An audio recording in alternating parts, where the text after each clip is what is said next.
And the Emmy goes to... Beef. Sarah Snook. Kieran Culkin. Jeremy Allen White. Io, get your ass up here. A few months ago, the Emmy Awards happened. And whatever you particularly thought about the ceremony and the winners, there were two major topics that everyone talked about. First, the sweeps. Succession dominated the drama categories, The Bear swept comedy, and Beef miniseries. The second topic, this one a bit more controversial, was regarding The Bear's placement as comedy, with many claiming that it wasn't nearly as funny as its competition, while others said that, ironically, shows like Succession and The White Lotus, both competing in drama, were even funnier than The Bear. It's an opinion that I kinda agree and could waste more time sharing my thoughts. Also, it does have everything to do with what I want to talk about in this video. But let's keep moving because, regardless of these controversies, you're gonna find few people that are willing to claim that these shows didn't deserve the wins that they got. Of course, would it be nice to not let Better Call Saul, for example, go home empty-handed throughout its entire run? For sure. Would it make for a more exciting show if they had spread the love a little bit more? Definitely. But you're not gonna find many willing to dispute the fact that, for example, Kieran Culkin and Sarah Snook crushed on this last season of Succession, or that Beef was an amazing miniseries, or that The Bear's first season was nothing short of brilliant in all departments: acting, directing, writing. It's undeniable that these are popular shows, acclaimed by general audiences, critics, and everyone else. And when you couple that with the increasing difficulty to differentiate drama from comedy that we are seeing at the Emmys, and that the three shows that swept the ceremony have, to some degree, a good level of dark comedy in them, we get today's topic. Because this genre, in specific, has had a huge rise lately. Take a moment to think, how many new sitcoms, in the vein of The Office or Modern Family, have you seen A. premiering, B. being praised on the internet, and C. finding a big success in the past few years? I honestly can think of only one: Abbott Elementary. We have a few that have survived, like It's Always Sunny in Philadelphia, but they're getting more and more rare as the days go by. On the other hand, shows that sell themselves as comedy, but have a lot of drama elements to it, or shows that have this darkly comic vibe about it, like you're gonna be laughing at the uncomfortable or the unexpected. These things have been popping up more and more lately. Atlanta, Barry, The Bear, Beef, White Lotus, anything made by Nathan Fielder, heck, even the aforementioned Succession has such a strong undercurrent of comedy at times, just way more than what you get in your usual prestige drama. Now, the question is, why is that? Why have studios and streaming services been greenlighting more and more of these types of shows? And why have we fallen in love with them? With these bizarre dark comedies? That is the question that I want to answer today. Let's talk about it. Yeah. Interesting. Is it? It's interesting. What's interesting about that? The first point, and probably the biggest one, the one that allowed these types of shows to thrive in this modern age, is relatability. But before I can talk about it specifically, I need to talk about something else first, because this topic is part of a bigger conversation, and that conversation is the shift in which we consume media nowadays. With the rise of postmodernism, sincerity and optimism have given place to irony and cynicism. The way we critique and pick apart movies and shows has completely evolved, with social medias being a huge part in that change. Add in the fact that, with the amount of information that we are being bombarded every day, we are growing simultaneously more apathetic and scared, and it's no surprise that happy-go-lucky comedies and sitcoms have taken a backseat in the past 10 years or so. I don't mean to say they have disappeared, because it's for these same reasons I mentioned that people have started to crave them again. We are now in need of escapism, especially after the pandemic, of something that will get our mind away from the terrifying that surrounds our everyday lives. But that's also why, at the beginning of the past decade, we started to want something more. Because they felt like escapism. They might be relatable, but they are not relatable, if that makes any sense. you're obviously going to feel things, and some characters and events might resonate deeply with you. But the sitcoms are rarely gonna go deep in darker themes, go into the dirtier details, or present flawed characters in a raw, realistic way. And trust me, I'm not criticizing it. That is by design actually. As I just said, we appeal to comedy to laugh and take a breather from all the pain and chaos in our lives, and sitcoms provide just that. But you look at Ted Lasso, the most recent example of a light-hearted comedy that was a hit with audiences, and yet that show had its fair share of critics, especially when its last season arrived, because some claim that the overwhelming optimism and earnestness felt too phony or too annoying to them.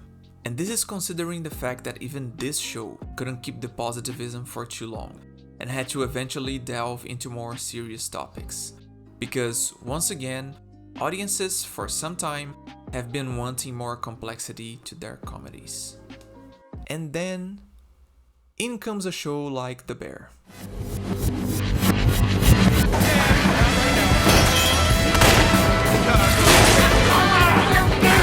Okay, I'm gonna talk to Mark. Now get the fuck off my expo chef now! A show that has chaos surrounding it. The characters are an emotional mess, they have everything going against them, and still, they're fighting each other at every step of the way. It has some really funny moments, mixed with some heavy dramatic ones. But it also has plenty of heart and sincerity. When I was talking about postmodernism, I didn't want to sound like I thought it was bad, because I don't. But I would waste a lot of time talking about something I don't know enough. And Thomas Flight has a hugely successful video, I'll leave the link in the description, in which he talks not only about it, but about a counter movement that has been gaining strength in the past few years: metamodernism. Which, in very layman terms, would be a balance between modernism and postmodernism. It's rationality without abandoning optimism, skepticism that isn't devoid of hope. Which is the exact thing that some of these dark comedies are about. The Bear that I just mentioned says that life is shit, we all have personal demons that can completely derail our lives, and we will hurt people that matter to us over petty and selfish reasons. But it also tells us that persistence might get us there, that we are also willing to search for forgiveness and forgive, to help each other grow and become better, that sometimes we need patience to see the right road to follow, and that eventually life gives us a path forward. Beef is a show that is drenched in anger, resentment, self-destruction, but its final message, the ending notes of that story, is one of hope, that reminds us of what's important, that makes us reflect on how much unnecessary pain we inflict on each other, but also how we can overcome these by understanding and empathizing with others. This feels like real life. We all have our highs and lows, we all have lost and found hope at different points in our lives. We all have experienced joy and sadness, and these shows perfectly capture these elements of human nature. And when we see scenes like the ending of The Bear Season 1, they might feel romantic even to the most pessimistic person out there, but they will not reject the message because everything surrounding it feels relatable. A new kind of relatable at the very least. But, of course, this isn't everything that embodies the era of dark comedies.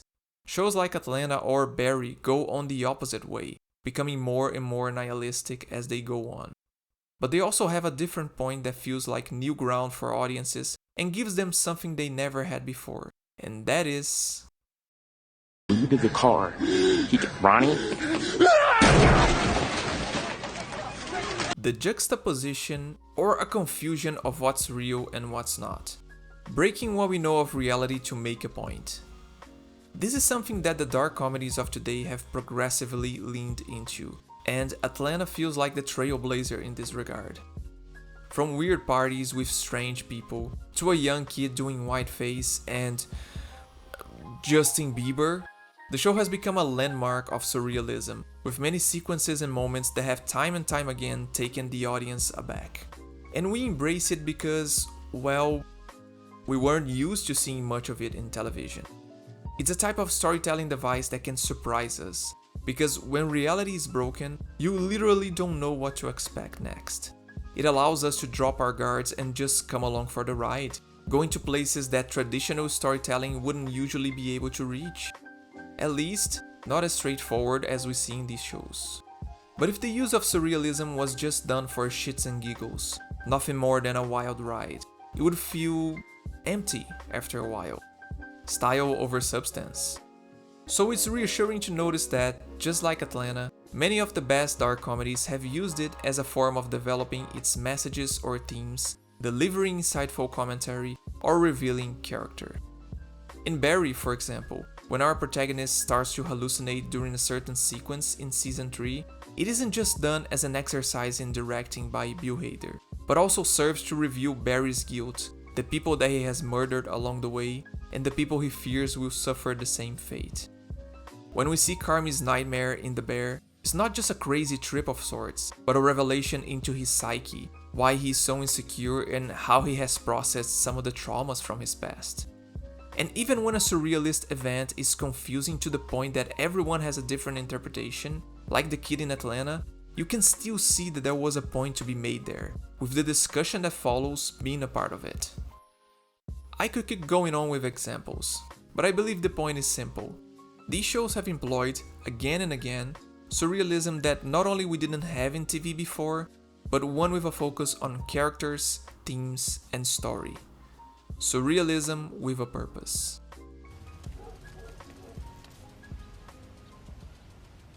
Are you guys leaving, or are you just gonna sit there? What'd you say? What'd you say? Say it again! I dare you to say it again! Now, the interesting part is how much the previous topic connects to this next one. Because, with the intention of employing greedier concepts, and also embrace a break from reality, comes a fearlessness in these stories, a propensity to take wild swings. When you think of comedy, for a long time, you'd think of the safe, the comfortable, and I don't mean that as a criticism.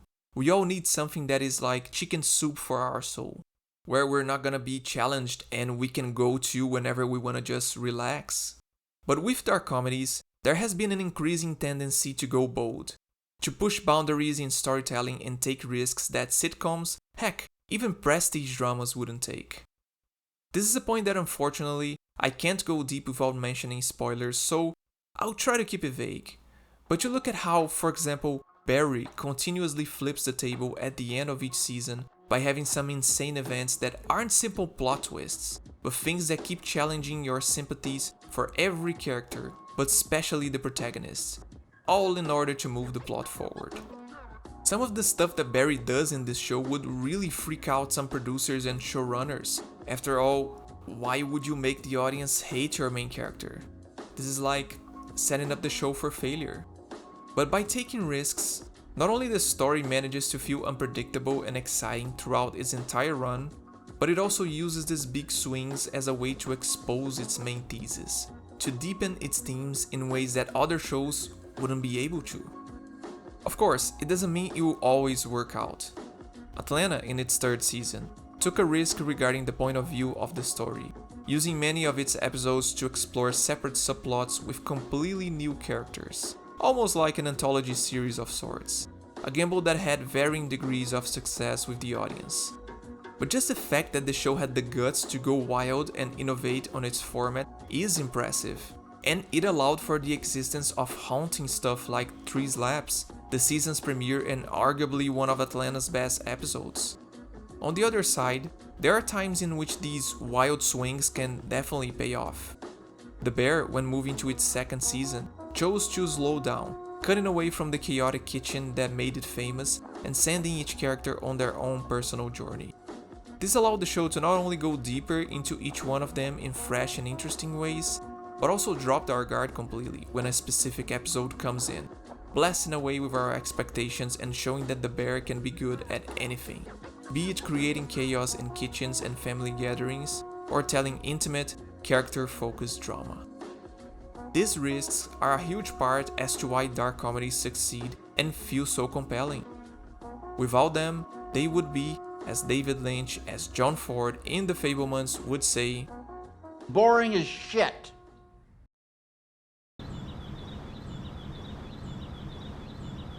What flavor is a Flamin' Hot Cheeto?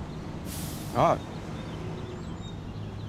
This, I think, is kind of the synthesis of all the points I've mentioned during this video, which is that humans are weird.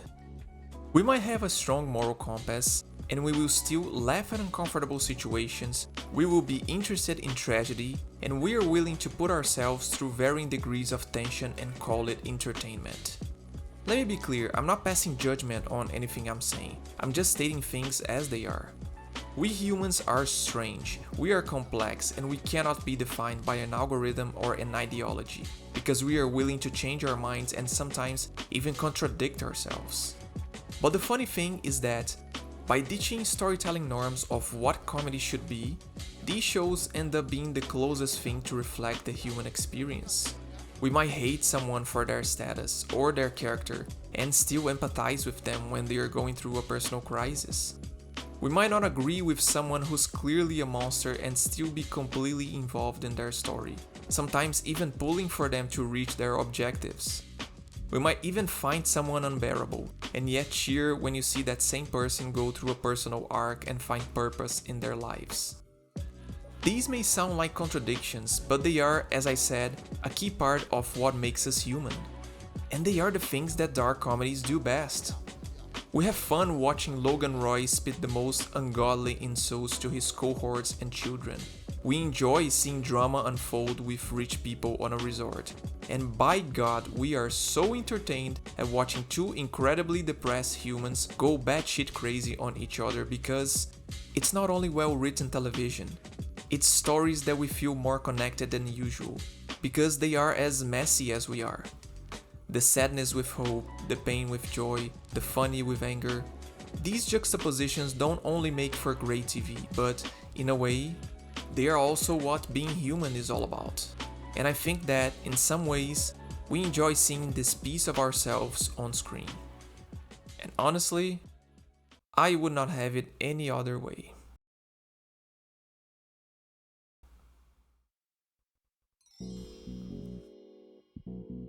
I wanted to do a video on this topic way before the Emmys, but never felt like I could exactly pinpoint all the reasons why these dark comedies have found a place on TV lately. And to be honest, I don't know if I went as deep into this topic as I could have. But at the end of the day, that's just me. What about you? Are you a fan of these shows?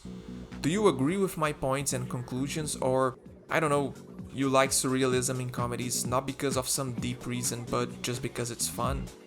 Even more, is there another reason I might have missed in this video and you would like to mention? Then please, fire it up in the comments below, and as always, see you next time.